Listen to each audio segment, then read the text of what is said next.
Hello everyone, আমি তমালিকা রয় বলছি। আশা করি আপনারা সবাই ভালো আছেন, আমিও ভালো আছি।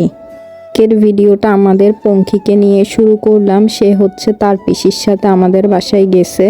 তো যাওয়ার পর হচ্ছে যে সে ওইখানে গিয়ে কাউকেই চিনতেছিল না। ও এত কান্নাকাটি করতেছিল, কেন সেটা জানি না। ও হচ্ছে আমাদের সবাইকেই চিনে আর আমাদের বাসায় অনেকবারই গেছে।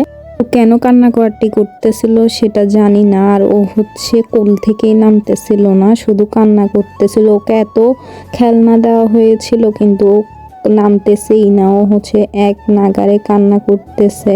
অন্য সময় আমাদের বাসায় গেলে আমার খাটে যে পুতুলটা আছে ওইটা নিয়ে খেলা করে, কিন্তু আজকে সেটাও করতেছিল না।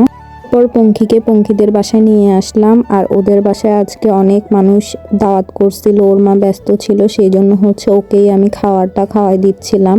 ওকে আমি কখনোই খাওয়াই দিই না, আজকে হচ্ছে প্রথমেই খাওয়াই দিচ্ছিলাম। তারপর আজকে হচ্ছে বৌদিদের বাসায় এতগুলো আইটেম রান্না করছিল। এখানে অনেকগুলো আইটেম ছিল, আপনারা দেখলেই বুঝবেন।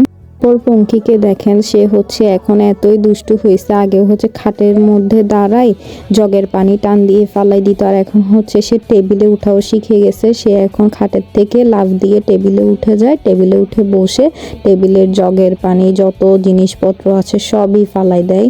মানে সে এখন নতুন নতুন আইটেমের দুষ্টুমি শিখছে আর কি। আজকের ভিডিওটা এই পর্যন্ত। ভালো লাগলে ভিডিওটি লাইক, কমেন্ট, শেয়ার, সাবস্ক্রাইব করবেন। ফেসবুক থেকে দেখে থাকলে ফলো দিবেন, ইউটিউব থেকে দেখে থাকলে সাবস্ক্রাইব করবেন। Thanks for watching this video.